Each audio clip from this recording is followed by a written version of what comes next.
हम यहाँ पर चर्चा की शुरुआत करते हैं और तमाम मेहमानों से आपकी मुलाकात करा देते हैं और फिर चर्चा की हम यहाँ पर आगे शुरुआत करते हैं। हमारे साथ भूपेंद्र सिंह गहलावत साहब है, बीजेपी की तरफ से है, वो हमसे जुड़ चुके हैं।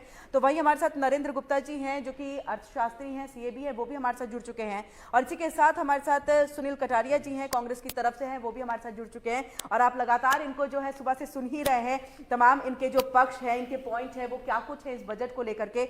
सबसे पहले भूपेंद्र जी आपके पास आएंगे और आपसे ही बजट को लेकर के क्या अपेक्षाएं। यार हूँ इतनी खस्ता हालत में वो सड़क है, यानी कि रूरल एरिया में जो सड़कें हैं 10 गांव उस सड़क पे लगते हैं। ककरोई से निकलोई, बिधलान, निरथाण, बदाना, खेड़ी, 10 गांव उसमें लगते हैं। 10 गांव के अगर आप ज्यादा नहीं तो 10,000 किसान तो रहते होंगे उसमें, गरीब परिवार, मजदूर लोग। जवाब हम लेंगे कटारिया साहब से। नरेंद्र जी आप कुछ कहना चाह रहे हैं अपनी बात को? सर की बात को कंटिन्यू करना चाहता हूं आगे।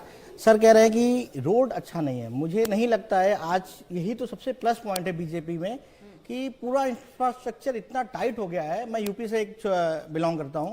यूपी में आज से 15 साल पहले करीब पूरा बेल्ट है पूर्वांचल का, आजमगढ़, गाजीपुर, मऊ, गोरखपुर, जौनपुर, बनारस, इन सब में रोड की इतनी बुरी हालत थी। 2000 एरा के आसपास की बात है। मैं बता रहा हूँ, मैं एक छोटा सा एक टाउन है बिलरियागंज, वहाँ से मैं बिलोंग करता हूँ।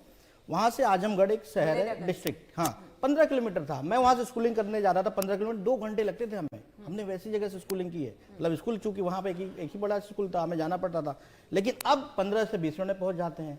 तो रोड की पूरा जो माया जाल है ना, इतना तगड़ा हो गया अब रोड पे। तो मतलब मुझे लगता है सब एग्री करते हैं कि बहुत बढ़िया इंफ्रास्ट्रक्चर हो गया, चाहे टोल रोड हो, चाहे नॉर्मल रोड हो, स्ट्रेट रोड हो या नॉर्मल जो रोड्स होती हैं, वो सारी बहुत बढ़िया, बहुत शानदार है। रोड पे बहुत काम किया गया है। कटारिया साहब, जिस तरह से लगातार आप रोड की बात कर रहे हैं, सड़कों की बात कर रहे हैं, ये कह भी रहे हैं, तो क्या ये 10 साल में ही सिर्फ ठीक होना था सड़कों को, या 10 साल में ही सड़कें जो हैं वो खराब हो गई हैं? पहले तो कांग्रेस की ही सरकार थी, चाहे हम हरियाणा की भी क्यों ना हम बात कर ले, पहले तो कांग्रेस की सरकार थी, सड़कें तो तब भी खराब रही, तब से क्यों नहीं ठीक किया गया? या आप ये कहेंगे कि उस समय ठीक था, अब इनकी सरकार आने के बाद सड़कें खराब हुई तो मरम्मत का काम नहीं हुआ? कांग्रेस की सरकार में हर वर्ग को बराबर नजर से देखा जाता था, चाहे वो व्यापारी लोग हों, चाहे वो कर्मचारी हों, चाहे वो खेत खलियान में रहने वाले किसान हों, गांव में रहने वाले गरीब हों, आदिवासी हों, कोई भी हो। लेकिन ये सरकार, मैं एक बार फिर बताना चाहता हूं, आप मेरी हुआ ना हो, चाहे वो गांव से आता है चाहे कहीं से आता है। और ये तो हो सकता है कि कई बारिश की वजह से थोड़ी बहुत कहीं दिक्कत आ रही हो, उसको हम दूर करेंगे। थोड़ी बहुत तो नहीं है, थोड़ी बहुत होगी तो दूर करेंगे। कई सड़कें हैं जो भी खस्ता हाल में है।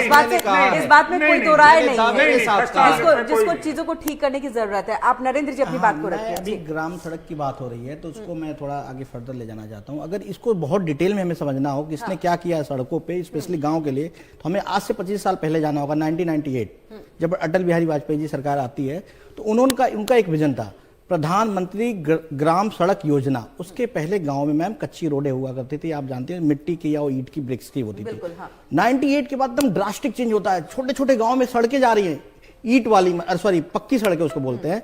तो गांव वालों लोग ऐसा क्या मतलब चमत्कार हो गया, छोटे छोटे गांव में भले ही छोटी रोड है, 3 फीट की है, 2 फीट की, लेकिन उस पक्की सड़क उनके लिए बहुत बड़ा सपना था। वो गांव से छोटे से कब्जे में 2 घंटे में साइकिल से या मोटरसाइकिल से जा पाते हैं। इक्का मतलब कार्ड भी चलता था उस समय, तो वो उनका एक विजन था। तो हम ये देख सकते हैं बीजेपी का विजन ही हमेशा सड़क पे रहा है। मैं उस समय बहुत छोटा था, लेकिन मुझे लगा ये सरकार आई, सड़क पे काम करी। अब मोदी जब से आए हैं, नितिन गडकरी जी ने क्या, इसमें कोई दो राय नहीं है कि इसमें कोई सवाल खड़े कर सके कि सड़कों का जाल बिछाने में उन्होंने कोई कमी नहीं छोड़ी है, उन्होंने किया है। आपसे चलिए हम बजट पे नरेंद्र जी, क्योंकि आप अर्थशास्त्री हैं, सीए हैं, मैं सोच रही हूँ कि अब इस पे थोड़ा बातचीत करें, हमारे दर्शक भी सुनना चाह रहे हैं कैपेक्स को लेकर के कि कैपेक्स क्या है। 11.1% के करीब जो है अब जो खर्च बढ़ा है, तो इसका इंडस्ट्रीज पे कितना ज्यादा असर पड़ेगा, क्या होगा? कैपेक्स मतलब कैपिटल एक्सपेंडिचर। हाँ।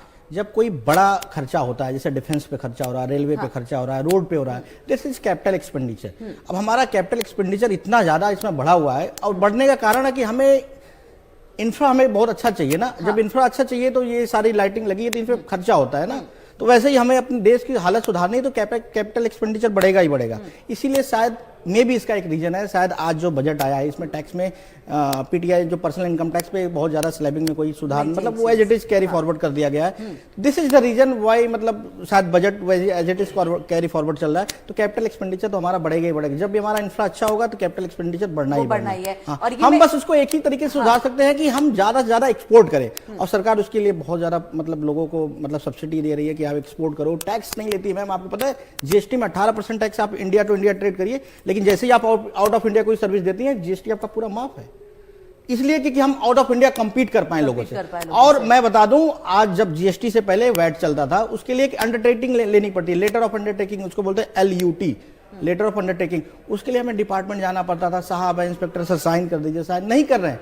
अब उन्होंने मोदी जी ने एकदम ऐसे कर दिया, चुटकी में एक OTP डालिए, LUT आपको तुरंत हाथों हाथ मिलता है 1 घंटे के अंदर।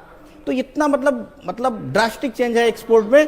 तो हमारा कैपिटल एक्सपेंडिचर हो रहा है, मतलब मेरा जैसे एक नॉर्मल सा मानना है, खर्चे पे तो हम कंट्रोल नहीं कर सकते, अपनी कमाई बढ़ा सकते हैं ना, तो वही हम करने चाह रहे हैं। हम एक्सपोर्ट करेंगे, अपनी इकोनॉमी और ऊपर ले जाएंगे, 5 ट्रिलियन 15 ट्रिलियन 50, मतलब विकसित देश में हम चले जाएंगे, अपने एक्सपोर्ट मैंने कैपेक्स की भी बात इसलिए की थी क्योंकि जो बजट का पूरा फंड है उसमें से सबसे ज्यादा हिस्सा जो है वो हमारा डिफेंस सेक्टर जो है उसमें गया है, तकरीबन 3.4% जो है उसमें बढ़ोतरी देखी गई है। बहुत अच्छी बात है। ये क्या हम अगर हम सुरक्षित रहेंगे तभी तो